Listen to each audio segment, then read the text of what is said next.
Lah, tiada daya dan upaya kecuali menuju Allah Tabaraka wa Ta'ala. Yang sering menjadi penghalang bukanlah lumpuhnya badan, bukanlah lemahnya anggota badan, akan tetapi lemahnya hati dan iman. Ada sebuah kisah yang disampaikan oleh Syekh Abdul Razak Al-Badr hafizahullah. Beliau menyampaikan kisah ini adalah pelajaran yang beliau dapatkan dari seorang yang berasal dari Indonesia. Hanya sekali itu berjumpa dengannya, dan tanpa sepatah kata pun darinya. Lalu kemudian Syekh menyampaikan kisah itu terjadi di malam-malam terakhir di bulan Ramadan, ketika beliau hafizahullah melakukan qiyamul lail di Masjid Nabawi. Di saat itu imam membaca cukup panjang, yang menjadikan orang tersebut memberikan pelajaran kepada Syekh. Kata beliau hafizahullah, karena mulai dengan bacaan yang sangat panjang,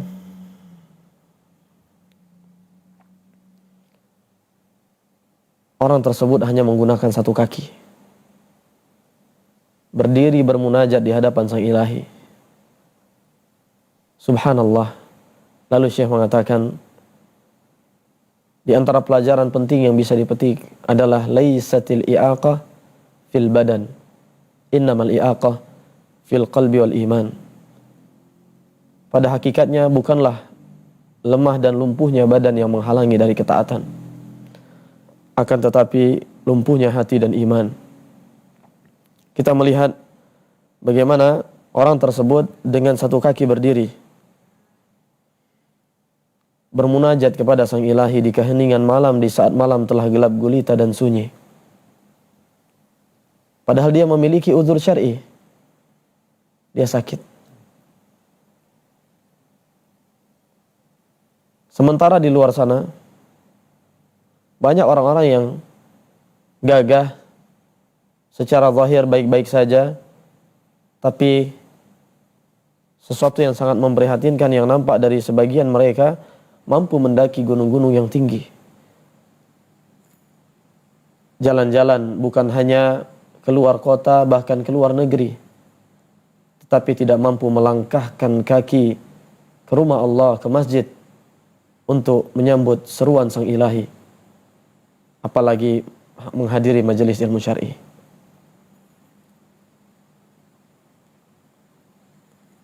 Semoga Allah Subhanahu wa taala berikan kepada kita taufik dan pertolongan, kekuatan dan keistiqamahan hingga kita menghadapnya tabaraka wa taala. Ayyuhal ahibbah, waffaqana Allah wa iyyakum. Melanjutkan pembahasan kita potret kehidupan salaf. Dan di pertemuan sebelumnya kita telah membahas bagaimana ayat Qur'aniyah, demikian pula ahadits nabawiyah. Di antaranya Nabi SAW bersabda, anta ma'aman ahbabta, engkau kelak di yaumul qiyamah akan bersama dengan orang-orang yang engkau cinta. Engkau kelak di yaumul qiyamah akan bersama dengan yang engkau cinta. Bagaimana para sahabat bergembira ketika mendengar hadis ini dari Nabi SAW, karena mereka mencintai Rasul SAW dan mencintai Abu Bakar, mencintai Umar, dan mereka berharap dapat bersama di surga meskipun tidak dapat beramal seperti amalan Rasulullah SAW, Abu Bakar dan Umar radhiyallahu anhum. Demikian pula bait indah Imam Syafi'i, uhibbus salihina walastu minhum wa arju an anala bihim syafa'ah. Dalam sebagian nuskha, la'alli an anala bihim syafa'ah. Wa akrahu man tijaratuhul ma'asi. Sebagian nuskha, wa akrahu man bida'atuhul ma'asi. wa in kunna sawa'an fil bida'ah. Aku mencintai orang-orang yang saleh meskipun aku tidak termasuk di antara mereka. Aku berharap mendapatkan syafaat dengan sebab kecintaanku serta dapat membersamai mereka. Aku membenci orang-orang yang perbekalan dan perniagaannya adalah dosa dan kemaksiatan, meskipun perbekalan kami sama. Di antara fungsi mempelajari potret kehidupan salaf adalah sebagaimana yang dikatakan oleh Al-Imam Asy-Syatibi rahimahullah, man qara'a siyar as-salaf arafa tafsirahum. Seorang yang membaca potret kehidupan salaf akan mengetahui bagaimana kekurangan dan kelalaian diri, betapa jauhnya kita. Aina nahnu min haula, di mana kita dibanding mereka. Sehingga juga kita berharap tidak muncul rasa ujub dan bangga terhadap jiwa yang lemah yang sering tergelincir dalam maksiat dan dosa. Telah kita bahas beberapa potret kehidupan Al-Imam Rabi' Ibnu Khusaim rahimahullah, seorang tabi'in senior yang wafat tahun 65 Hijriah. Bagaimana beliau menyembunyikan amalan,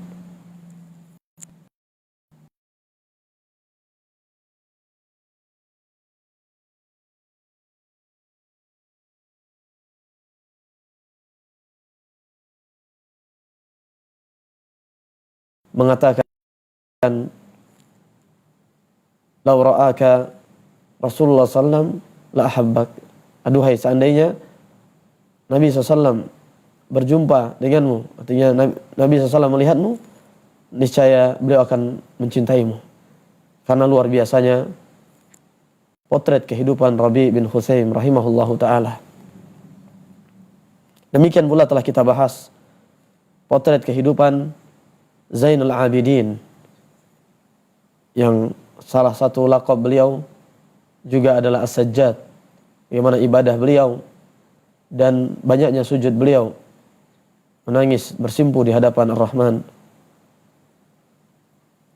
Al-Imam Ali ibn Husain ibn Ali bin Abi Talib, berarti siapanya Rasul? Cicit. Karena ayah beliau adalah Al-Husain, kakek beliau adalah Ali bin Abi Talib. Al-Husain itu cucu Nabi SAW, berarti Zainul Abidin Ali ibn Husain adalah cicit dari Rasulullah SAW yang wafat di tahun 90 Hijriyah dan dimakamkan fi Maqbaratil Baqi, di pemakaman Baqi, di samping makam paman dan ayahanda tercinta. Bagaimana beliau berusaha untuk menjaga keikhlasan, bersedekah di keheningan malam, dan tidak diketahui kecuali setelah beliau meninggal. Sebagaimana yang telah kita baca tentang potret kehidupan beliau rahimahullahu ta'ala, yang mana pembahasan terakhir kita pada kisah Ani bin Aisyah. Qala abi sami'tu ahlal Madinah yaqulun ma faqadna sadaqata sir hatta mata Ali bin Husain. Ibnu Aisyah, para ulama mengatakan salah satu perawi yang sering meriwayatkan kisah tentang Al-Imam Zainul Abidin Ali bin Husain, yang nama beliau adalah Ubaidullah bin Muhammad bin Hafs bin Umar At-Taimi, yang dalam sejarah dikenal dengan Ibnu Aisyah, nisbah kepada jaddah, yang nenek, yaitu Aisyah bintu Talhah bin Ubaidillah, salah seorang alim dalam ilmu hadis dan sejarah min ahli al-Basrah. Kami, kata penduduk Madinah, tidaklah kehilangan sedekah secara sembunyi dan rahasia di keheningan malam yang gelap gulita, kecuali setelah wafatnya Ali bin Husain Zainul Abidin rahimahullahu ta'ala, yang mana beliau ketika wafat, sebagian yang memandikan jenazah melihat ada legam di pundak beliau.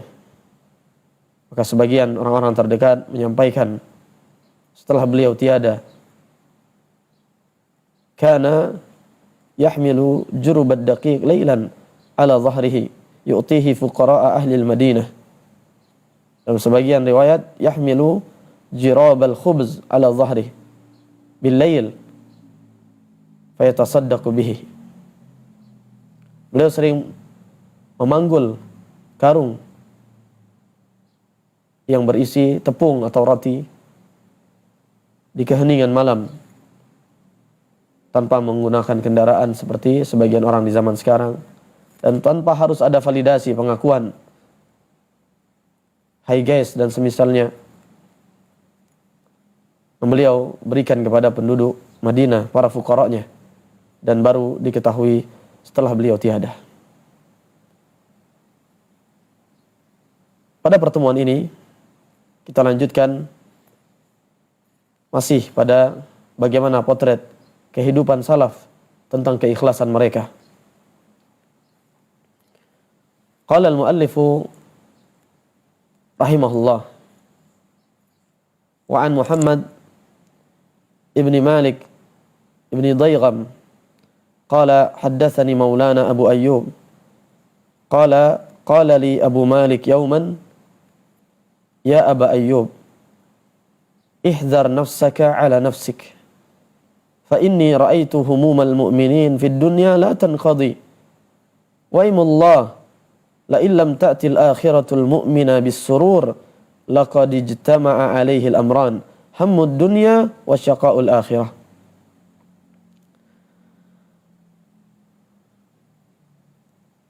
Al-Imam Abu Malik, sebagaimana diriwayatkan oleh Muhammad bin Malik bin Daygham, lalu Abu Ayyub,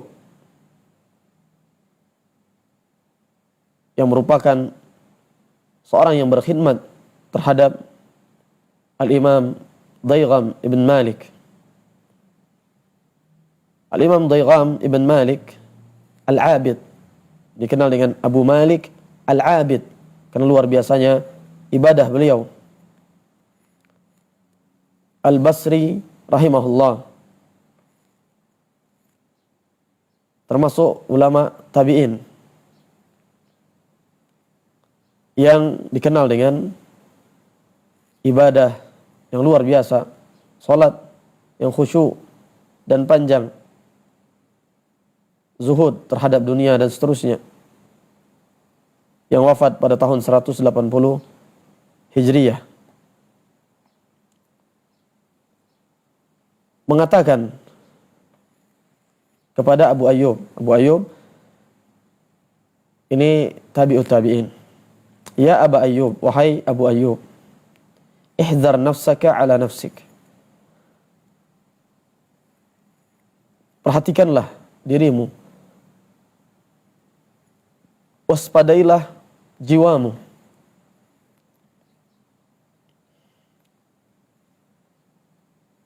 fa inni ra'aitu humumal mu'minin fid dunya la tanqadi, sungguh aku melihat kesedihan demi kesedihan dunia tidak pernah berakhir. Karena memang dunia ini bukan surga yang seluruh isinya adalah kenikmatan. Darul imtihan, negeri ujian, agar hati kita tidak terpaut kepadanya, agar hati kita sadar akan dunia ini fana, dan agar muncul kerinduan di dalam relung jiwa kepada Sang Pencipta Allah Tabaraka wa Ta'ala. Dunia bahkan bagi orang-orang yang beriman dipenuhi dengan berbagai ujian demi ujian. Di antara fungsinya agar nampak jelas siapa pejuang dan siapa pecundang. Siapa yang jujur dalam iman dan siapa yang dusta keimanannya hanya bualan lisan. Agar kita tidak terpaut dengan dunia dan agar kita benar-benar merindukan Allah tabaraka wa taala dan negeri akhirat yang kenikmatan surga kelak di yaumul qiyamah abadi selama-lamanya. Bagaimana Nabi SAW ketika pada suatu hari menyampaikan kepada para sahabat, "Inna 'abdan khayyarahu Allah baina an yu'tiyahu min zahratid dunya ma syaa wa baina ma 'indah fakhtara ma 'indah." Ada seorang hamba yang Allah berikan pilihan. Nabi SAW sampaikan, ada seorang hamba yang Allah berikan pilihan antara dunia dengan segala pernak-perniknya atau apa yang ada di sisi Allah Subhanahu wa taala. Lalu hamba tersebut lebih memilih apa yang ada di sisi Allah tabaraka wa taala.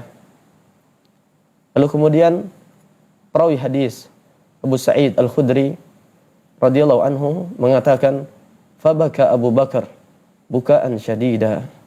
Abu Bakar As-Siddiq radhiyallahu anhu seketika menangis terisak-isak. Fa'ajibna lahu. Kami pun terheran. Bahkan sebagian yang hadir mengatakan, "Unzuru ila hadha syekh." Lihatlah bapak tua ini. Lihatlah lelaki tua ini, lihatlah Abu Bakar. Kenapa beliau menangis? Yukhbiru Rasulullah sallallahu alaihi wasallam an 'abdin khayyarahu Allah baina an yu'tiyahu min zahratid dunya ma syaa baina an yu'tiyahu min zahratid dunya ma syaa wa baina ma indah fakhtara ma indah wa huwa yabki. Nabi hanya menyampaikan, Rasulullah SAW hanya menyampaikan tentang seorang hamba yang Allah berikan pilihan dunia atau apa yang ada di sisi Allah Subhanahu wa taala. Lalu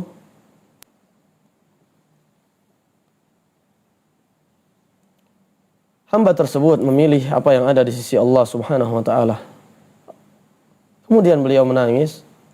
Ada apa dengan Abu Bakar As-Siddiq? Ternyata di akhir hadis Abu Sa'id Al-Khudri menyampaikan, "Fakana Rasulullah sallallahu alaihi wasallam huwal mukhayyar wa kana Abu Bakrin a'lamana." Ternyata Rasulullah SAW lah hamba yang diberikan pilihan itu, dan Abu Bakar yang paling mengetahui, yang paling menyadari di antara kami. Dunia yang sementara, yang lebih hina daripada bangkai seekor kambing kecil yang cacat pula. Dunia yang Nabi SAW permisalkan, jika seorang mencelupkan jarinya ke lautan, hanya seperti yang tertempel di jari itu. Lalu akhirat seperti lautan yang begitu luas dan dalam. Di dalamnya penuh dengan ujian. Tapi beliau melanjutkan, ini bukan poin inti yang apa yang ingin beliau sampaikan. Waimullah, demi Allah, la illam ta'til akhiratul mu'mina bis-surur laqad ijtama'a 'alaihi al-amran hammud dunya wa syaqa'ul akhirah. Demi Allah, jika akhirat tidak datang membawa kebahagiaan bagi seorang mukmin, maka sungguh telah terkumpul padanya dua kepedihan, kesedihan dunia dan kepedihan akhirat. Enggak, hendaknya kita berusaha bersabar sejenak, mengikhlaskan setiap amalan kita hanya untuk Allah Tabaraka wa Ta'ala. Dunia ini sebentar saja. Sampai kapan? Sampai kita menghadap Allah. Karena setelah itu akan ada kehidupan yang kekal abadi selama-lamanya, kehidupan akhirat. Maka jangan sampai seorang mukmin sudahlah nelongso, pedih hidupnya di dunia, lalu ia harus merasakan kepedihan pula di akhirat. Lalu kemudian Abu Ayyub berkata kepada Imam Abu Malik Al-Basri Al-Abid rahimahullah, bi abi ant wa kaifa la ta'tihi al-akhirah bis-surur wa huwa yansabu lillah fi darid dunya wa yad'ab. Bagaimana akhirat tidak datang membawa kebahagiaan untuk seorang hamba, seorang mukmin. Bagaimana seorang mukmin khawatir akhirat tidak memberikan kebahagiaan untuknya, sementara ia telah berletih dan berlelah di dunia. Lalu kemudian closing statement, sebuah ultimatum indah, pesan untuk setiap jiwa yang membaca ucapan beliau atau mendengarnya. Ya Aba Ayyub, fa kaifa bil qabul wa kaifa bis salamah. Thumma qala kam min rajulin yara annahu qad aslaha sya'nah, qad aslaha qurbanah, qad aslaha himmatah, qad aslaha amalah, yujma'u dhalika yaumal qiyamah thumma yudrabu wajhuh. Wahai Abu Ayyub, bagaimana dengan diterimanya dan selamatnya amalan itu? Kita tahu Allah Subhanahu wa taala berfirman, yauma la yanfa'u malu wala banun illa man atallaha biqalbin salim. Ingatlah, akan datang suatu hari yang mana tidak lagi bermanfaat hal-hal yang biasa dibanggakan ketika di dunia, termasuk di antaranya harta dan keturunan, kecuali seorang hamba yang menghadap Allah membawa hati yang selamat. Selamat dari riya, selamat dari berbagai noda-noda dan kotoran, selamat dari ambisi dunia, selamat dari gila pujian manusia, validasi mencari pengakuan. Oleh karenanya, di antara doa yang sering Nabi SAW panjatkan, Allahumma inni as'aluka qalban salimah. Ya Allah, aku memohon kepadamu hati yang selamat. Allahumma inni as'aluka qalban salimah. Ya Allah, aku memohon kepadamu hati yang selamat. Bukankah Nabi SAW menegaskan sebagaimana dalam Sahih Muslim min hadits Abi Hurairah, Inna Allah la yanzuru ila suwarikum wa amwalikum walakin yanzuru ila qulubikum wa a'malikum. Sesungguhnya Allah tidak melihat hanya sebatas kepada zahir kalian, casing kalian, dan harta kalian, akan tetapi Allah melihat kepada hati dan amalan kalian. Lihat, bahkan ketika Nabi SAW menyebutkan akan tetapi Allah melihat hati dan amalan kalian, Nabi SAW dahulukan hati. Allah tidak melihat casing kita, zahir kita, harta kita. Wahai saudaraku, wahai saudariku, jika kebaikan seseorang di hadapan Allah untuk menjadi seorang hamba yang saleh cukup dengan penampilan saja, hijrah itu cukup dengan penampilan, mungkin tidak sampai 5 menit, cukup untuk menjadi orang baik. Tinggal ganti pakaian sebentar, selesai. Tapi bukankah di dalam Al-Quran ada orang-orang yang bersyahadat, idza ja'akal munafiqun qalu nashhadu innaka la rasulullah. Orang munafik bersyahadat. Bahkan Allah tegaskan, wa idza ra'aitahum tu'jibuka ajsamuhum. Jika engkau melihat mereka, wahai Rasul, lihat, renungkan bagaimana sekelas Nabi SAW pun akan takjub dengan zahir mereka, dengan penampilan mereka. Tapi mereka, innal munafiqin fid darkil asfali minan nar. Sungguhnya orang-orang munafik di keraknya neraka. Kenapa? Karena hanya sebatas menampilkan zahir saja, tapi menyimpan kebusukan di dalam hati mereka.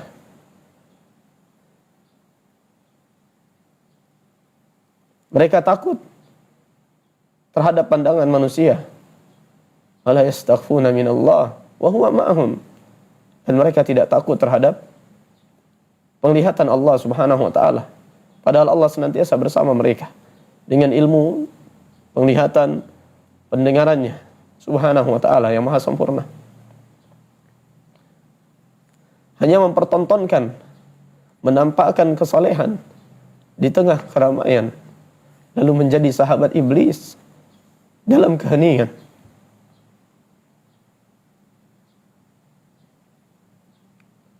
Allah Subhanahu wa taala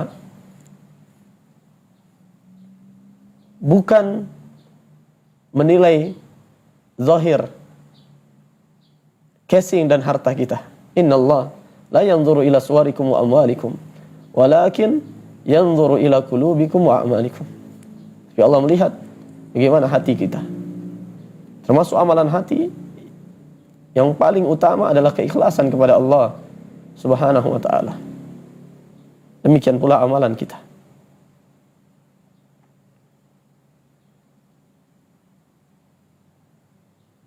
Kam min rajulin, kata al-Imam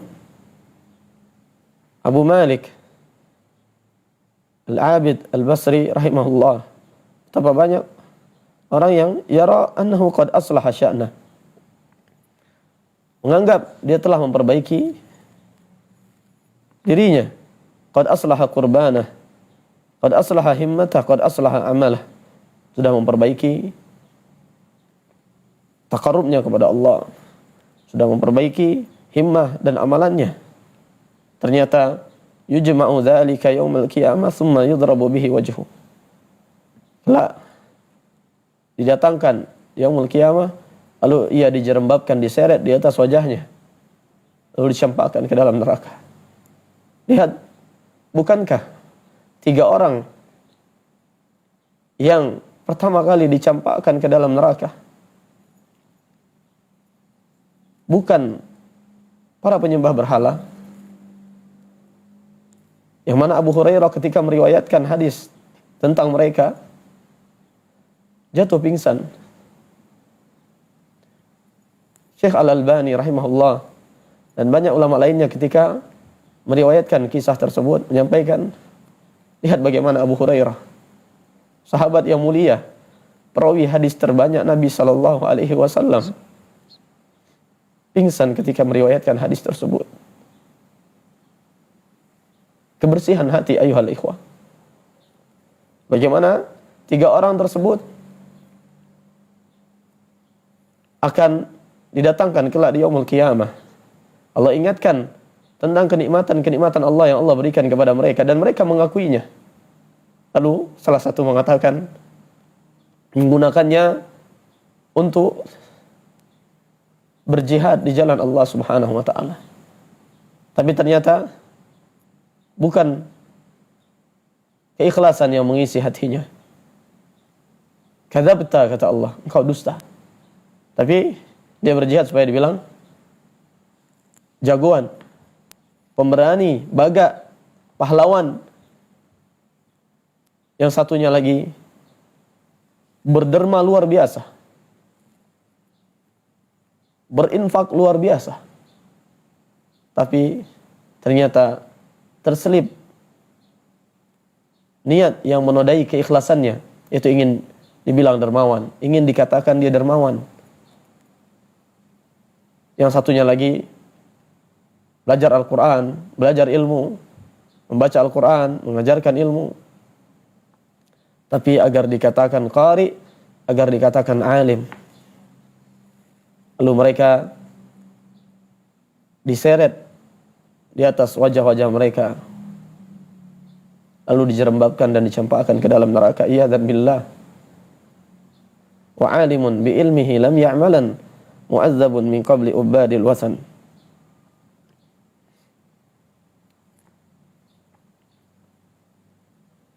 Demikianlah hendaknya orang-orang yang beriman. Lihat bagaimana Abu Hurairah. Sebelum itu lihat bagaimana Nabi SAW. Lihat para sahabat. Lihat bagaimana para ulama salaf. Potret kehidupan salaf.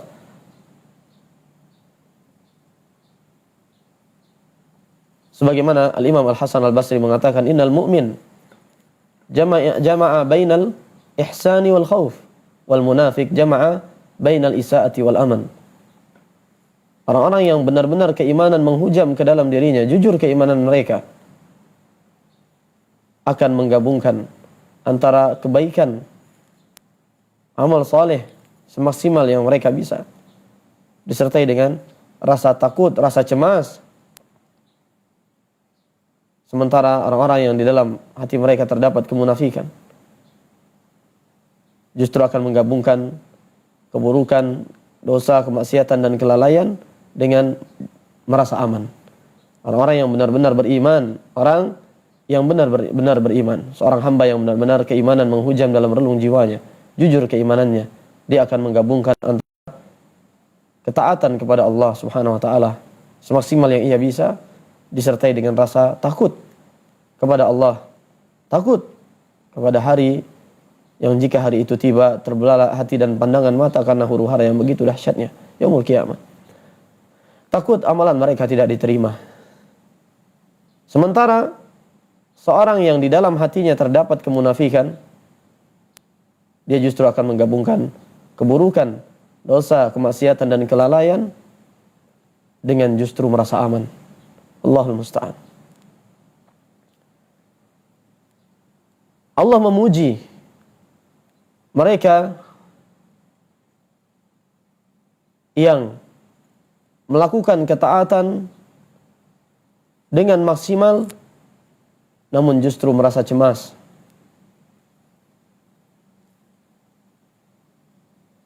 Sebagaimana Allah gambarkan di dalam Al-Quran, walladzina yu'tuna ma atau wa qulubuhum wajilah. Mereka orang-orang di antara karakter yang Allah cintai, di antara sifat hamba-hamba yang Allah cintai, maksimal dalam melakukan ketaatan dan hati mereka dihantui rasa takut, rasa cemas. Aisyah pada suatu hari bertanya kepada Nabi sallallahu alaihi wasallam, "Ahumul ladzina yashrabuna al-khamr wa yasrikun?" Wahai Rasul, apakah mereka yang takut itu karena mereka minum khamr dan mencuri? Apakah mereka yang kerjaannya minum khamr dan mencuri? Qala la ya binta Siddiq. Tidak, wahai putri As-Siddiq, Aisyah As-Siddiqah, putri dari As-Siddiq Abu Bakar radhiyallahu anhu. Walakinnahum, kata Nabi SAW, akan tetapi mereka yang Allah maksud, walakinnahumul ladzina yasumun wa yusallun wa yatasaddaqun wa hum yakhafuna alla tuqbala minhum ulaika yusari'una fil khairat wa hum laha sabiqun. Ini juga menunjukkan dan merupakan dalil bahwa al-hadis yufassirul Quran, hadis yang sahih, hadis yang makbul, itu salah satu yang menafsirkan Al-Quran. Akan tetapi mereka, wahai Aisyah, adalah orang-orang yang puasa, mereka salat, dan mereka bersedekah. Mereka melakukan ketaatan-ketaatan. Akan tetapi mereka takut amalan itu tidak diterima dari mereka. Mereka lah orang-orang yang bersegera dalam kebaikan dan berlomba-lomba.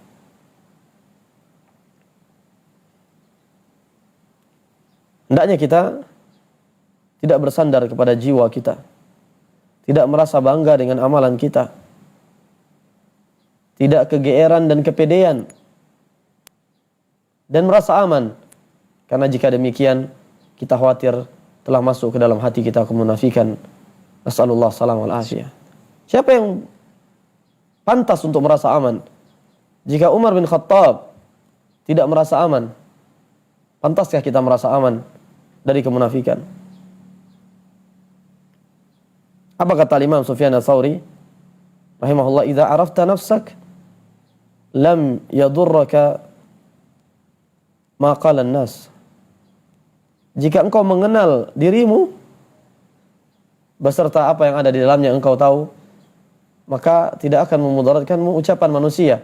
Artinya kita tidak akan tertipu dengan pujian sebagian manusia, dan kita tidak akan berhenti di titian perjalanan ini untuk menuju Sang Ilahi karena celaan manusia. Dalam kehidupan ini, baik itu dalam menuntut ilmu, baik itu dalam dakwah dan seterusnya, tidak akan tertipu dengan pujian dan tidak akan berhenti karena celaan. Kalau kita benar-benar mengetahui diri kita.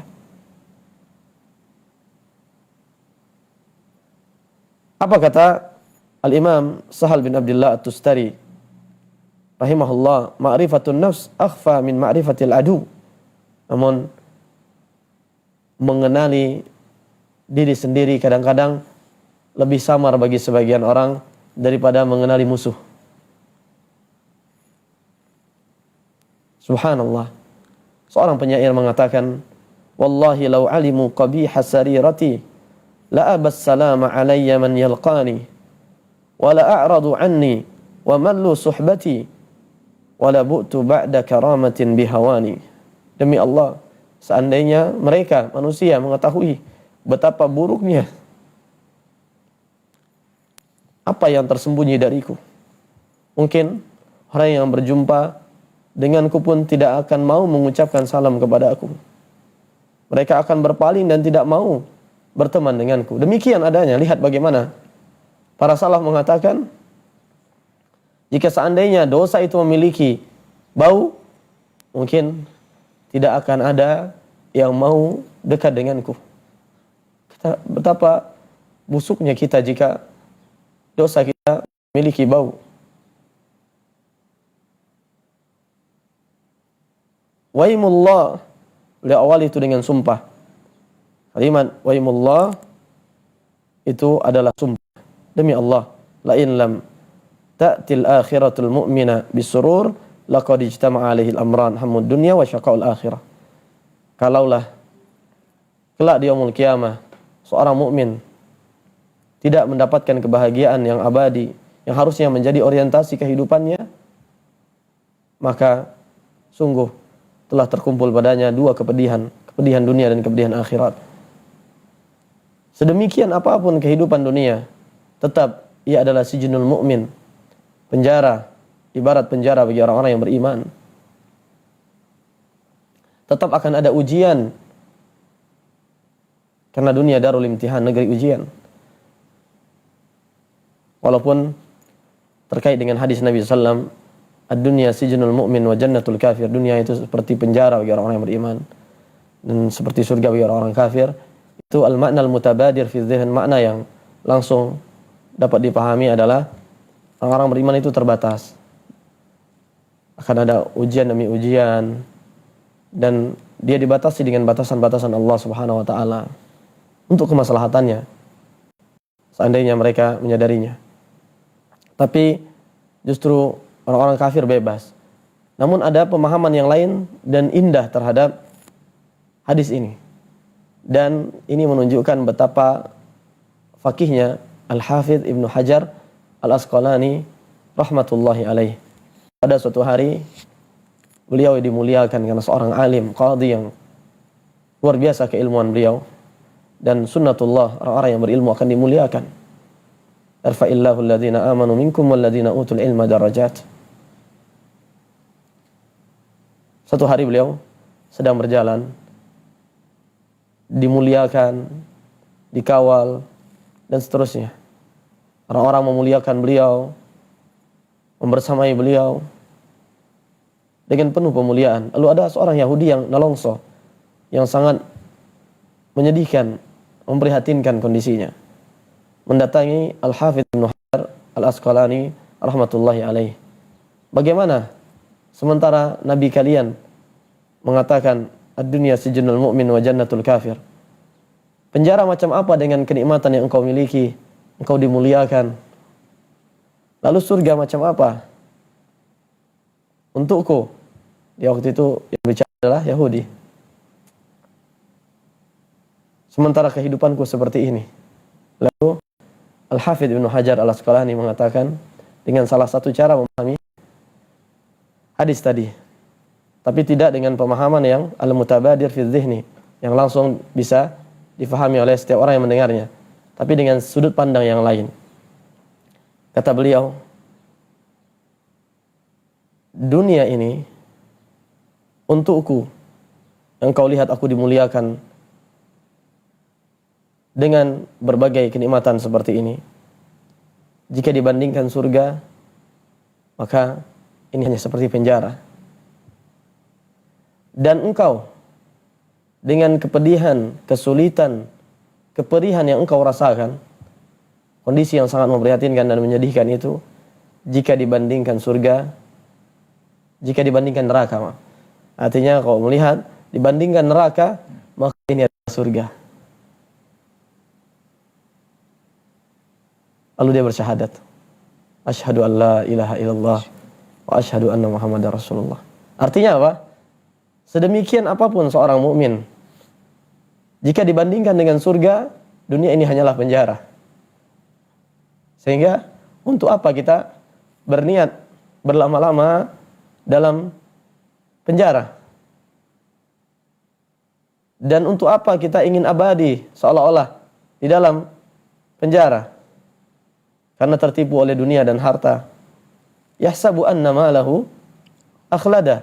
Mengira bahwa harta akan mengekalkannya. Tidak, siapapun kita, miskin ataupun kaya, akan menghadap Allah Subhanahu wa taala. Dunia ini sebentar saja.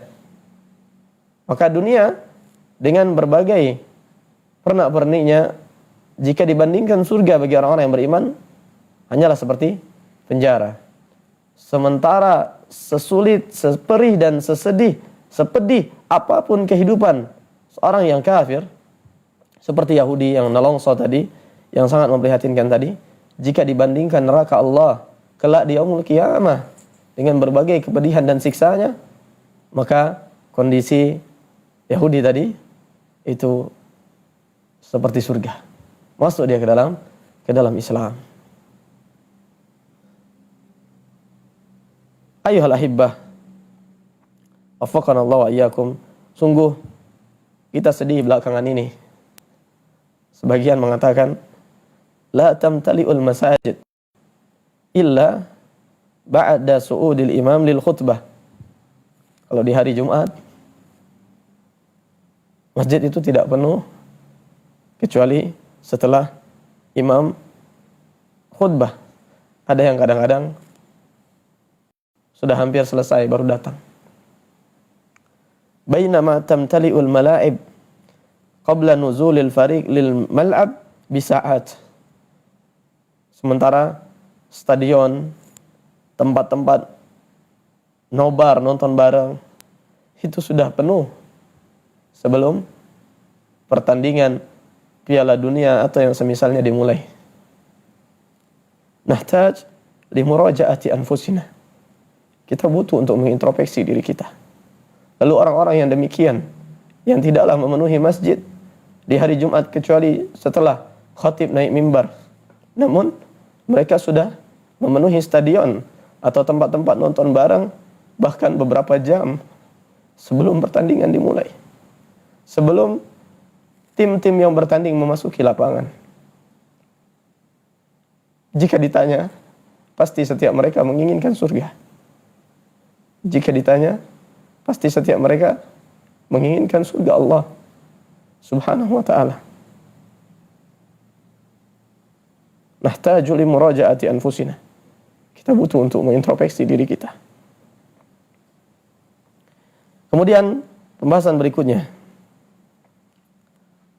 Qala adz-Dzahabi haddatsana Ahmad haddatsana Hammad an Ayyub qala adraktu an-nasa hahuna wa kalamuhum in qudiya wa in quddira in qudiya wa in kuddira. Wa kana yaqul yattaqillaha rajul fa in zahida fala yaj'alanna zuhdahu 'adzaban 'alan nas fali an yukhfiya ar-rajulu zuhdahu khairun min an yu'linah.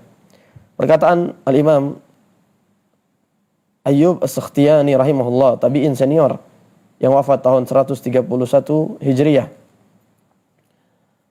mengatakan, aku mendapati banyak manusia, maksudnya adalah para tabi'in dan ulama kibar di masa itu, dan ucapan yang sering terdengar dari mereka, in qudiya wa in kuddira. Artinya, kata para ulama ketika menjelaskan ucapan beliau ini, ay annal asla indahum fi kulli ma yusibul insan min khairin aw syarr huwa at-taslim li qada'illah wa qadari war ridha bima yaktubuhu Allah wa yuqaddiruhu 'ala al-'abd. Hukum asal yang aku lihat pada diri mereka, orang-orang yang berilmu dan beriman, setiap seorang ditimpa musibah dan ujian adalah benar-benar pasrah dan meyakini bahwa ini adalah ketetapan Allah dan takdirnya. Semua yang telah menjadi takdir pasti akan hadir, dan semua yang telah tertakar tidak akan tertukar. Lalu kemudian beliau mengatakan, liyattaqillaha rajul, hendaknya setiap orang bertakwa. Fa in zahida, kalaupun dia berusaha zuhud, fala yaj'alanna zuhdahu 'adzaban 'alan nas. Jangan dia jadikan zuhud yang dia inginkan menjadi siksaan bagi orang lain.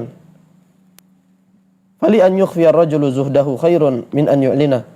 Seseorang menyembunyikan zuhudnya itu lebih baik daripada dia memamerkan lalu memaksa orang lain harus sepertinya. Maksudnya apa? Ya, jangan kemudian dia jadikan orang lain harus seperti dia. Artinya dia sebagai mi'yar, sebagai kias. Orang lain harus seperti dia. Ya akhi, ittaqillah. Tidak mesti orang lain harus seperti kita. Siapa kita? Dan Jibril mana yang turun kepada kita? Khairul hadi hadi Muhammadin SAW. Sebaik-baik petunjuk adalah petunjuk Nabi Muhammad bin Abdullah SAW. Jangan sampai kita paksa orang-orang harus seperti kita, lalu kemudian mudah menghakimi, menghukumi, dan menjustifikasi orang lain kalau tidak sesuai dengan diri kita.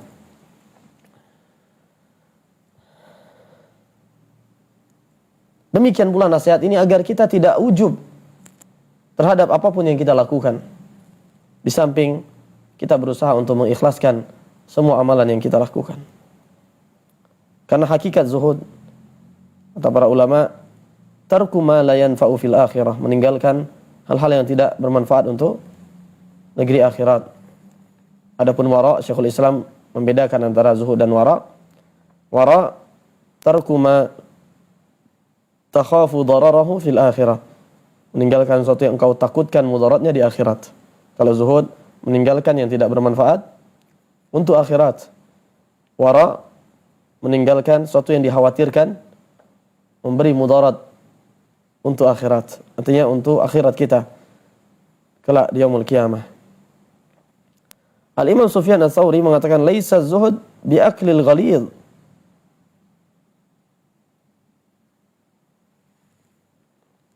wa lubsul khashin atau khashin.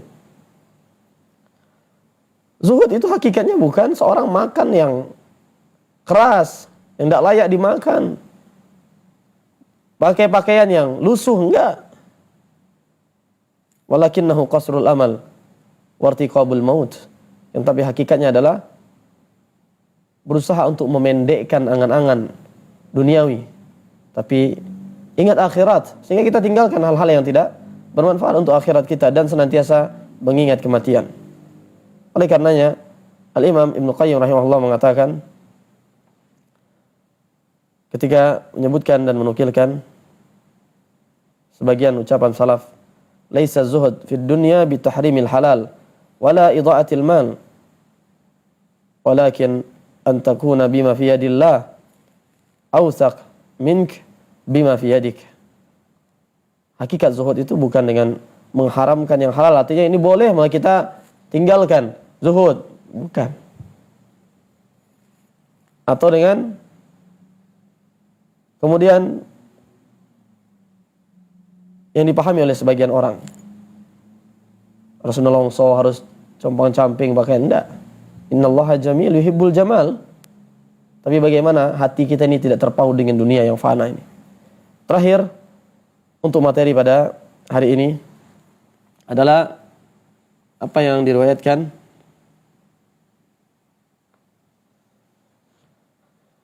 dalam banyak kitab para ulama, di antaranya dalam Sifatus Safwah. An Ja'far ibn Burqan qala balaghani an Yunus ibn Ubayd fadlun wa salah fakatabtu ilayhi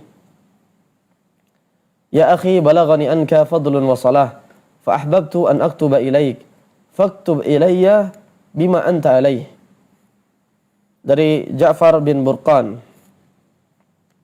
Ja'far bin Burqan salah seorang faqih dan muhaddis, rawi dari kalangan tabi'ut tabi'in.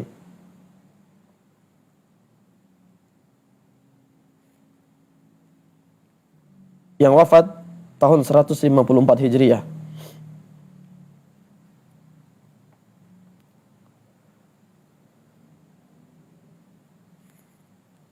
Al-Imam Ahmad mengatakan mahalluhu sidq yuktabu hadithuhu. Walaupun sebagian ulama yang lain mengatakan riwayat beliau dari Al-Imam Az-Zuhri sedikit muttarib. Namun beliau secara umum adalah sebagaimana yang dikatakan Imam Ahmad, yuktabu hadithuhu, ditulis dan diambil hadisnya. Salah seorang muhaddis, faqih, rawi dari kalangan tabi'ut tabi'in yang wafat tahun 154 Hijriah. Beliau mengatakan, balaghani, sampai kepadaku an Yunus bin Ubayd, tentang Al-Imam Yunus bin Ubayd fadlun wa salah, tentang bagaimana keutamaan beliau dan kesalehannya. Lalu kemudian aku menulis surat kepada beliau, ya akhi, wahai saudaraku, balaghani anka fadlun wa salah fa ahbabtu an aktuba ilaik faktub ilayya bima anta alaih. Sampai kepadaku tentang keutamaan dan kesalehanmu, kebaikan yang ada padamu, maka aku ingin untuk menulis surat yang aku kirim kepadamu, tuliskanlah untukku apa amalan yang engkau lakukan wahai saudaraku. Fakataba ilayya, artinya kebaikan-kebaikan, lo ingin mungkin apalah tips-tips dan sebagainya, trik bagaimana dan seterusnya, bagaimana biografi, bagaimana ini dan seterusnya. Apa kata Al-Imam Yunus bin Ubayd, dan ini menjadi akhir pertemuan kita untuk sesi materi. Fakataba ilayya, kata Al-Imam Ja'far bin Burqan, lalu Al-Imam Yunus bin Ubayd rahimahullah menuliskan untukku. Al-Imam Yunus bin Ubayd, Abu Abdullah Yunus bin Ubayd Al-Basri, yang wafat, diperselisihkan wafatnya beliau antara tahun 139 atau 140 Hijriah. Apa kata Imam Yunus bin Ubayd? Atani kitabuk tas'aluni an aktuba ilaika bima ana alai wa ukhbiruka anni aradtu ala nafsi an tuhibba linnas ma tuhibbu laha wa an takraha lahum ma takrahu laha fa idza hiya min dzalika ba'id. Datang kepadaku suratmu, kamu minta agar aku menuliskan sesuatu tentang diriku, maka aku kabarkan kepadamu, hai saudaraku, bahwasanya aku pernah mengatakan kepada jiwaku untuk mencintai bagi orang lain sesuatu yang engkau cintai wahai jiwa, dan membenci untuk orang lain sesuatu yang engkau tidak sukai, engkau benci untuk dirimu wahai jiwa. Ternyata jiwaku, nafsuku, diriku jauh dari hal itu. Karena tabiat manusia itu memang lebih mendahulukan dirinya, lebih mencintai dirinya daripada orang lain. Oh, kebaikan dia ingin dia yang dapatkan. Kadang subhanallah, padahal harusnya kata Nabi SAW, la yu'minu ahadukum hatta yuhibba li akhihi ma yuhibbu li nafsi. Tidak dianggap benar-benar beriman salah seorang di antara kalian sampai dia mencintai untuk saudaranya sesuatu yang dia suka untuk dirinya. Tapi ternyata banyak orang subhanallah sekedar untuk menyukai kebaikan untuk orang lain kadang payah. Harusnya kalau kita suka kita dapat hidayah, kita juga suka saudara kita dapat hidayah. Kita suka kita memiliki misalkan ilmu, kita juga ingin saudara kita memiliki ilmu. Ketika kita suka kita misalkan bisa berdakwah, kita juga suka ketika saudara kita berdakwah. Saling merangkul bukan saling memukul. Tapi sebagian orang tidak. Pokok dia. Ini tabiat jiwa manusia. Illa man rahimallah. Kecuali yang Allah rahmati. Makanya pernah Umar mengatakan bahwa Nabi SAW itu beliau cintai melebihi segalanya. Kecuali diriku sendiri. Pada awalnya demikian. Baru Nabi SAW, la ya Umar. Tidak. Sampai bahkan aku lebih engkau cintai daripada dirimu sendiri. Baru itu hakikat keimanan kepada Allah dan Rasulnya sallallahu alaihi wasallam. Lalu kemudian summa aradtu 'alaiha karratan ukhra tarka dzikrihim illa min khair fawajadtu as-sawma fil yawmil har syadidil har bil hawajir bil basra aisar 'alaiha min tarki dzikrihim. Hada amri ya akhi wassalam. Lalu aku mencoba untuk mengingatkan jiwaku di salah satu ruang waktu yang lain untuk meninggalkan banyak mengingat keburukan orang lain, untuk meninggalkan mengingat manusia dan aib-aib mereka, untuk meninggalkan mengingat orang lain kecuali kebaikan. Nah, ini pesan. Ini di antara yang terus saya ingat diajarkan oleh Ummi hafizahullah, ibu kami sejak kecil. Kami lihat bagaimana beliau didera dengan berbagai ujian dan dizalimi, disakiti oleh banyak orang, bahkan kadang-kadang orang-orang yang dekat. Beliau pesan terus dari kecil, pelajaran bukan dari lembaran kitab, tapi dari lembaran kehidupan. Kata beliau, nak, ingat orang itu baik-baik ya nak. Maksudnya yang baik-baiknya saja biar kita tidak punya dendam sama siapapun. Padahal mungkin beliau kalau dari sisi teori ya gak hafal Quran. Tapi ini pelajaran dari Safahatul Hayah, lembaran kehidupan. Karena sebagaimana perkataan Imam Yunus bin Ubaid, sebisa mungkin kita mengekang jiwa kita untuk tidaklah mengingat orang lain melainkan kebaikannya. Maka dengan itu hati kita lebih selamat. Kita ingin menghadap Allah membawa hati yang selamat. Tidak ada dendam, tidak ada kebencian dan seterusnya. Kepada orang-orang yang beriman. Mendoakan dan seterusnya, mudah memaafkan. Kita ingin menghadap Allah membawa hati yang selamat. Kalau diri kita, untuk kita introspeksi. Jangan dibalik mengintrospeksi diri orang lain, lalu menganggap diri sendiri baik, suci ya. Wala tuzaku anfusakum wa a'lamu biman ittaqa. Fawajadtu shaum, kata beliau, aku mendapati puasa di hari yang sangat panas di tengah terik di Basrah itu lebih mudah daripada hal tersebut. Artinya daripada apa? Meninggalkan mengingat keburukan orang lain.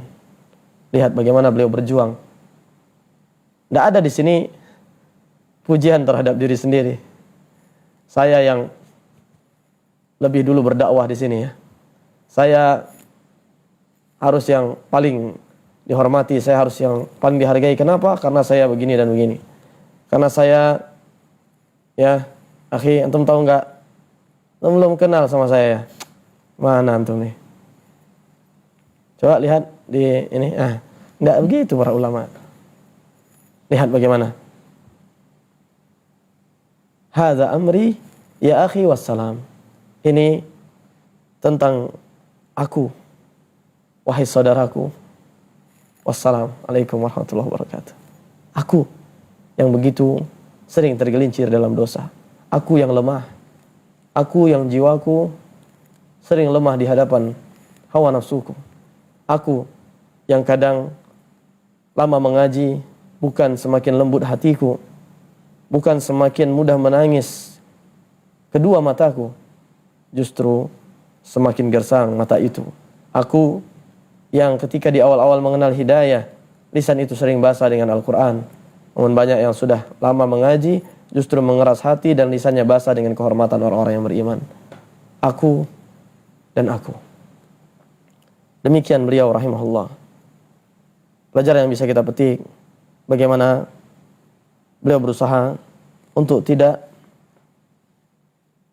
membanggakan, menyombongkan diri, pongah, petentang-petentang di hadapan sang ilahi. Lalu angkuh di hadapan orang-orang lain, merasa diri baik dan suci. Tidak tertipu dengan diri yang lemah, dipenuhi kekurangan di sana sini. Lihat bagaimana beliau dengan pujian manusia kepada beliau. Adapun orang lain memuji, sementara kita tidak menginginkannya, tidak menjadikan pujian manusia sebagai tujuan, kata Nabi SAW, itu adalah ajilu busyral mu'min. Itu adalah kabar gembira yang disegerakan untuk orang-orang yang beriman. Yang penting jangan dijadikan tujuan. Nah, ini barangkali beberapa hal yang kita bahas dan kita bersyukur kepada Allah Subhanahu wa taala yang telah memudahkan kita untuk masih bisa melanjutkan pembahasan tentang potret kehidupan salaf. Semoga Allah Subhanahu wa taala memberikan kepada kita keberkahan, taufik dan keistiqomahan sampai kita menghadapnya tabaraka wa taala. Ini barangkali sesi materi. Wallahu taala a'lam. Wassallallahu ala nabiyyina wa ala alihi wa sahbihi wasallam. Akhiru da'wana anil hamdulillahi rabbil alamin. Kita kembalikan kepada moderator. Baik, barakallahu fiik, jazakallahu khairan untuk materi kita di kesempatan hari ini mengenai potret kehidupan salaf yang merupakan ini kajian rutin yang kita selenggarakan bersama An-Najiyah TV juga untuk antum yang menyimaknya setiap hari Kamis pada subuh insyaallah taala bersama guru kita Ustaz Abdurrahman Abu Usman hafizahullah taala. Sebagaimana kita sudah dengarkan tadi penjabaran mengenai lanjutan kitab ini, kita berharap juga sebagaimana sebagian besar kaum muslimin ataupun orang-orang di luar sana ingin hal-hal dunianya, mencari berbagai hal untuk pelatihan dan menyimak berbagai kiat-kiat dari orang yang telah sukses. Begitu juga kita harusnya melakukan perkara-perkara akhirat. Kita mencontoh sendaknya para salaf yang sudah bukan hanya sukses lagi, sudah dijamin kesuksesannya oleh Allah Subhanahu wa taala. Baik, di sisa waktu Ustaz, barangkali singkat saja untuk satu pertanyaan Ustaz sebelum kita closing di program ini. Ada satu pertanyaan dari saudara kita. Assalamualaikum warahmatullahi wabarakatuh Ustaz. Ustaz, jadi gini, kita dulu orang yang pernah buruk Ustaz. Kita adalah dulu orang yang pernah buruk dan ingin berubah menjadi baik dengan bertaubat. Tapi terkadang masih suka melakukan hal buruk tersebut Ustaz. Tapi setelah melakukan hal buruk itu terkadang balik lagi Ustaz. Dan berikutnya balik lagi melakukan hal buruk itu. Sebenarnya bagaimana bertaubat yang benar-benar diterima dan dijamin tidak mengulangi kesalahan itu lagi Ustaz? Nah Ustaz. Masya Allah. Barakallahu fiik kepada yang bertanya.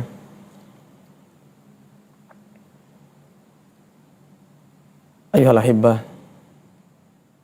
betapa pertanyaan yang semisal sering menyelinap ke dalam hati sebagian yang berusaha untuk berjuang memperbaiki dirinya. Lalu kemudian dia tergelincir kembali. Maka sebelum kami sampaikan jawaban, dengarkanlah dua bait syair indah untukmu wahai saudaraku. Ya man ada, thumma i'tada, thumma qataraf, thumma intaha, thumma ra'awa, thumma i'taraf. Abshir biqaulillahi fi ayatihi, iyantahu yughfar lahum ma qad salaf. Wahai seorang yang telah terjatuh dalam perbuatan yang melampaui batas, dalam maksiat dan dosa, kemudian berusaha untuk kembali kepada Allah Subhanahu wa taala dan mengakui kesalahan dan dosa di hadapannya. Berbahagialah dengan firman Allah Subhanahu wa taala di dalam Al-Qur'an.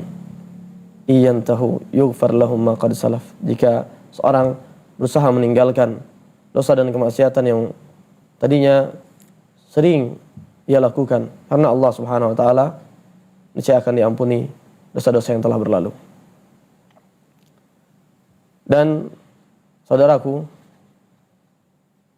kembalilah kepada Allah Subhanahu wa taala dengan taubat yang benar sebagaimana Allah Subhanahu wa taala berfirman, ya ayyuhalladzina amanu tubu ilallah taubatan nasuha. Orang-orang yang beriman, bertaubatlah kepada Allah dengan taubat yang nasuha, taubat yang benar. Dan jangan berputus asa dari rahmat Allah. Lihat bagaimana Allah menghimbau hamba-hambanya, para pendosa yang telah melampaui batas, bukan dengan wahai para pendosa, tapi ya ibadiyalladzina asrafu ala anfusihim la taqnatu min rahmatillah. Wahai hamba-hambaku, subhanallah, wahai hamba-hambaku yang telah melampaui batas dengan maksiat dan dosa, jangan berputus asa dari rahmat Allah. Bahkan untuk orang-orang yang telah jatuh dalam perbuatan dosa yang luar biasa, kesyirikan yang sangat dimurkai Allah, di ayat setelahnya Allah tegaskan, afala yatubuna ilallah wa yastaghfiruna. Tidakkah mereka mau bertaubat kepada Allah dan mohon ampunan kepadanya? Tubu ilallah jami'an ayyuhal mu'minun la'allakum tuflihun. Taubatlah kalian wahai orang-orang yang beriman agar kalian meraih kebahagiaan.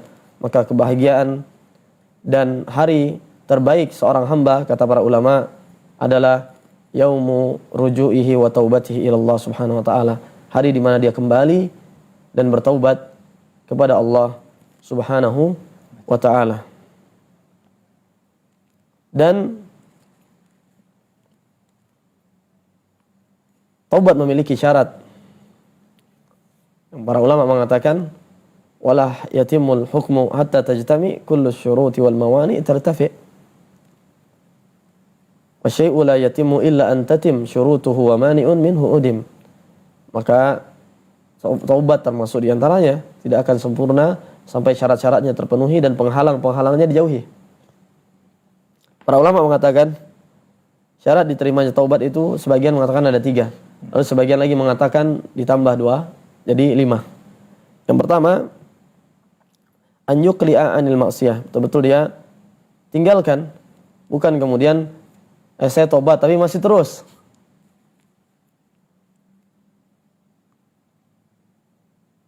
Kemudian as-tsani, yang kedua, an yandama ala fi'liha ala fi'lil maksiyah. Dia menyesal, bukan malah bangga. Yang ketiga, an ya'zima an la ya'uda ilaiha. Dia berusaha, berazam untuk tidak melakukannya kembali. Ingat, berazam untuk tidak melakukannya. Muncul kekuatan tekad di dalam hati untuk tidak lagi melakukannya. Benar-benar ingin meninggalkan dan menyesali. Kullu bani Adam khata' wa khairu al-khata'in at-tawabun. Setiap manusia itu berpotensi untuk jatuh dalam kesalahan dan dosa, dan sebaik-baik yang tergelincir dalam dosa dan kesalahan adalah yang bertaubat kepada Allah Subhanahu wa taala. Syarat yang keempat, al-ikhlas, harus ikhlas. Kalau ada orang enggak jadi nyuri karena takut digebukin, itu belum taubat namanya. Kemudian syarat yang terakhir adalah antakuna taubah fi waqtiha. Taubat itu dilakukan pada waktunya. Artinya sebelum nafas di kerongkongan. Kalau nafas sudah di kerongkongan, itu sudah tidak lagi diterima. Dan sebelum matahari terbit dari ufuk barat. Sebagaimana Nabi SAW bersabda, man taba qabla an tatlu asy-syams min maghribiha taballahu alaihi. Sebagaimana dalam Sahih Muslim dari jalur sahabat yang mulia Abu Hurairah. Seorang yang taubat sebelum matahari terbit dari barat, maka niscaya Allah akan menerima taubatnya. Dan dalam hadis yang lain dari jalur Ibnu Umar radhiyallahu anhuma, Nabi SAW bersabda, Inna Allah azza wa jalla yakbalu taubatal abdi ma lam yugharghir. Sungguhnya Allah subhanahu wa ta'ala akan menerima taubat seorang hamba sebelum nafas di kerongkongan. Artinya sebelum dia meregang nyawa. Kayak Fir'aun tuh udah mau mati baru dia beriman. Nggak ada guna lagi itu. Al-ana wa qad asaita qablu. Apakah baru sekarang? Kalau udah kayak gitu nggak terima lagi. Maka selagi masih ada waktu, kembalilah senantiasa kepada Allah subhanahu wa ta'ala. Belajarlah dari kisah bagaimana pembunuh 100 nyawa. Ya. Lihat bagaimana dia. Sudah bunuh 100 nyawa nih. Tapi tidak berputus asa dari rahmat Allah. Nabi SAW sampaikan kisahnya. Akhirnya dia cari waktu masih 99 nyawa orang yang bisa tunjukkan. Masih ada nggak taubat nih? Ternyata ada seorang ahli ibadah tapi jahil. Dia bilang la, dalam bahasa Arab itu hanya satu huruf, harfu makna. Tapi dalam bahasa kita anggaplah satu kata. Tidak, langsung dipenggal. Nah. Lihat kejahilan menjadi sebab dia terbunuhnya ahli ibadah yang jahil tadi. Dan dia genapkan 100 nyawa jadinya. Begitu dia tanya orang yang betul-betul alim, apakah masih ada taubat bagi orang yang telah membunuh 100 nyawa? Apa jawaban sang alim? Iya. Waman yahulu bainahu wa bainat taubah. Siapa yang dapat menghalanginya dari taubat? Tapi dikasih pesan, walakin intalik ila ardi kada wa kada. Tapi sana, pergi ke daerah sana. Fa inna biha unasan ya'budunallaha fa'budillah ma'ahum. Di sana ada orang-orang yang saleh. Belajarlah, beramallah, bertakarublah kepada Allah bersama mereka. Wala tarji ila ardik. Fa innaha ardu su'. Jangan kembali ke lingkungan sebelumnya. Karena itu lingkungan yang buruk. Maka ini diantara pesan kami kepada teman-teman yang ingin hijrah berubah. Hijrah juga circle. Hijrah juga lingkungan. Karena ini yang rawan. As-sahibu kan sahib. Dalam pepatah Arab, as-sahibu sahib. Teman dekat itu akan menarik. Sebagaimana Nabi SAW tegaskan, al-mar'u ala dini khalili. Seorang itu akan sesuai dengan kebiasaan dan agama teman dekatnya. Falyanzur ahadukum man yukhalil. Maka setiap kalian hendaknya melihat siapa yang jadi teman dekatnya. Kalau kita lihat orang-orang yang jatuh ke dalam narkoba, sindikat narkoba, ya, ingin berubah tapi lingkungannya tetap itu juga, biasanya balik lagi. Dan kalau kita perhatikan orang-orang yang lakukan dosa atau misalkan kemaksiatan, termasuk narkoba misalkan, di antara faktor besarnya, kalau kita telusuri, ternyata dia bergaul dengan para pecandu narkoba. Bahkan mungkin sama bandar narkoba. Nah itu dia. Bagaimana antum ingin dekat dengan Quran, sementara antum bergaul dengan para pecandu narkoba? Maka, lihat, ambil pelajaran dari kisah Abu Talib. Nabi SAW yang talqin la ilallah, ya kan? La ilaha illallah, ya? Kalimatan uhajulaka biha indallah. Wahai paman, ucapkan la ilaha illallah, yang akan aku jadikan sebagai hujah untuk membelamu di hadapan Allah. Tapi karena Abu Jahal CS, ya, iya, circle teman yang buruk itu, sampai di detik-detik sakaratul mautnya masih komporin juga. Akhirnya Abu Talib mati di atas kesyirikan, kekufuran. Ambil pelajaran. Lihat sementara di sana bagaimana ketika Imam Abu Zur'ah wafat, teman-teman yang soleh menjenguk, malu untuk mentalkin, mereka akhirnya muzakarah hadis. Masya Allah, an Katsir bin Murrah sampai pada tabi'in. Lalu kemudian sahabi an Mu'adz bin Jabal, tersadar beliau di kondisi mendekati sakaratul maut, lalu beliau yang lanjutkan. An Katsir bin Murrah an Mu'adz bin Jabal radhiyallahu anhu qala Rasulullah sallallahu alaihi wasallam man kana akhiru kalamihi la ilaha illallah, wafat beliau. Lanjutannya apa? Dakhalal jannah. Wafat beliau. Barang siapa yang terakhir seorang ucapkan berupa ucapan di dunia itu adalah la ilaha illallah, di situ beliau wafat. Lanjutan hadisnya, dakhalal jannah, niscaya akan masuk ke dalam surga. Maka penting untuk mencari circle yang baik. Selain kita belajar, berdoa kepada Allah, penuhi syarat-syarat taubat, hindari juga penghalang-penghalang, termasuk teman-teman yang buruk. Termasuk juga zaman now ini ada teman yang kata para ulama dihukumi seperti al-jalis, teman nongkrong, walaupun seseorang berada di dalam kamarnya. Gadget, teman-teman dunia maya. Nah ini hati-hati. Zaman dulu orang kalau mau jaga diri, tidak terjatuh dalam maksiat, atau ketika bertobat tidak jatuh lagi, tahan diri untuk tidak banyak keluar rumah.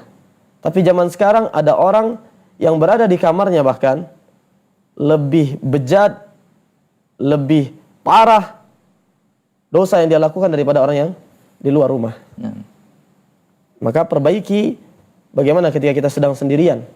Selain memperbaiki amalan dan memperbaiki lingkungan, bersimpu di hadapan Ar-Rahman Subhanahu wa taala, tapi teruslah jangan pernah berputus asa dari rahmat Allah, kata Allah Subhanahu wa taala. Kembali terus kepada Allah.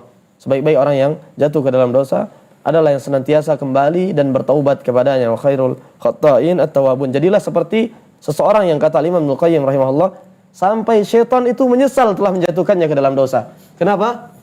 Kata Ibnu Qayyim, ada orang yang jatuh dalam dosa malah masuk surga. Ada orang yang lakukan ketaatan malah masuk neraka. Siapa orang yang masuk ke dalam surga padahal jatuh dalam dosa? Adalah orang yang benar-benar bertaubat kepada Allah Subhanahu wa taala, menghancurkan, meremuk, redamkan sendi-sendi keangkuhannya di hadapan Allah, mengekang hawa nafsunya, akhirnya dia bertaubat dengan taubat yang nasuha. Cari teman yang baik. Lihat Umar bin Khattab, apakah ketika taubat terus bilang tentang Abu Jahal CS, "Ba ayo kok koncare kah? Dari ketek. Ini teman dekat saya nih. Dari kecil." Enggak, tapi ganti lingkungan. Lihat bersama Nabi SAW, Abu Bakar dan para sahabat yang lain radhiyallahu anhum ajma'in. Ya kan? Kemudian akhi fillah yang bertanya, barakallahu fiik. Berusahalah untuk ketika jatuh dalam dosa tidak berputus asa dari rahmat Allah, tapi juga jangan kemudian beralasan karena Allah Maha Pengampun lalu terus terlena. Karena Allah juga syadidul iqab, Maha pedih siksanya. Semoga ketergelinciran itu menjadikanmu kembali kepada Allah Subhanahu wa taala sebagaimana Nabiullah Adam alaihi salam. Jangan menjadi seperti iblis, ya, yang justru menyalahkan Allah dan menyalahkan keadaan, tapi tidak mau untuk kembali, sombong, angkuh, petentang-petenteng di hadapan Allah. Adapun orang yang lakukan ketaatan justru masuk neraka adalah dia yang ujub, pongah, akhirnya itu menjerembabkan dia ke dalam banyak hal-hal yang dimurkai oleh Allah Subhanahu wa ta'ala. Dan terakhir, al-ibrah bi kamalin nihayat la bi naqsil bidayat. Ucapan indah kata para ulama, yang jadi inti itu akhir yang indah, bukan kelam masa lalu seorang hamba. Sebagaimana Nabi SAW bersabda, innamal a'malu bil khawatim. Yang menjadi patokan dan penentu amalan seorang hamba adalah bagian finishnya, bagian akhir kehidupannya. Semoga Allah Subhanahu wa ta'ala mengampuni dosa-dosa kita dan berikan taufik kepada kita untuk senantiasa kembali kepadanya serta istiqomah. Allah Subhanahu wa ta'ala, Nabi SAW, para sahabat tidak menilai masa lalu Umar, tidak menilai masa lalu Khalid bin Walid dan seterusnya, tapi bagaimana mereka setelah benar-benar kembali kepada Allah Subhanahu wa ta'ala. Dan closing statement, sebuah ucapan indah tentang keikhlasan untuk hari ini. Sebelum close, kita tutup dengan ucapan indah dari sahabat yang mulia Abdullah bin Mas'ud radhiyallahu anhu. Al-mukhlisu li rabbih kal mashi 'ala ar-ramal la tusma'u khutuwatuh walakin tura atharuh.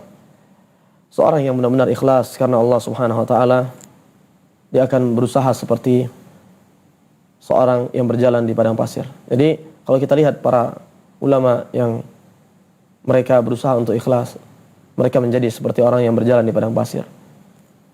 Tidak terdengar derap langkahnya, namun nampak jejaknya. Lihat bagaimana contoh Zainul Abidin Ali bin Husain.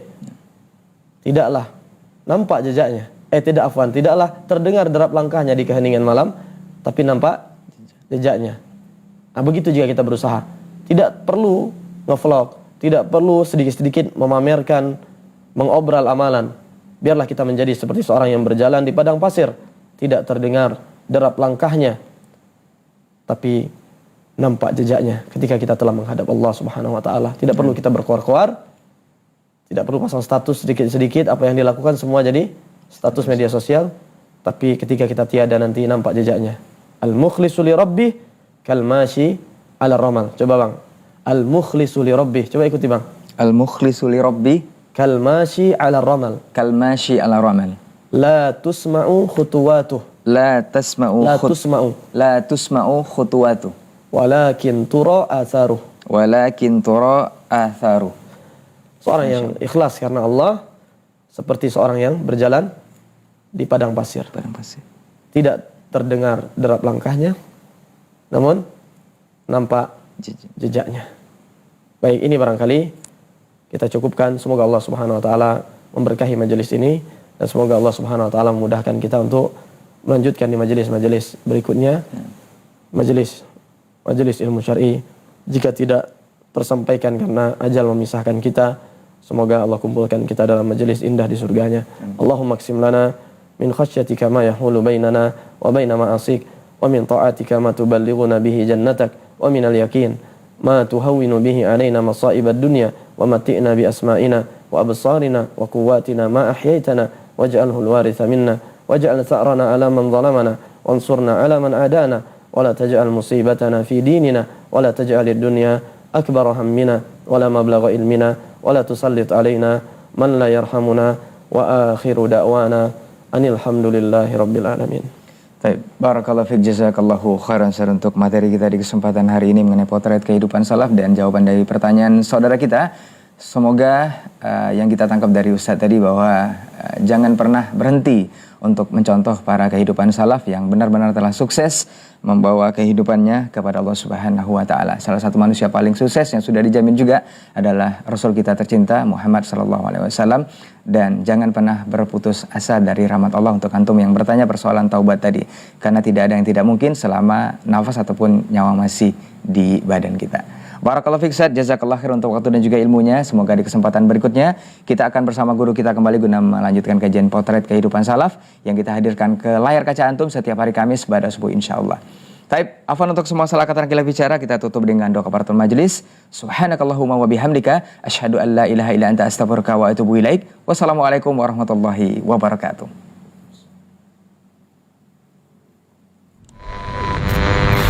ولهذا جاء في الحديث الذي يزيدك إيمانا على الإيمان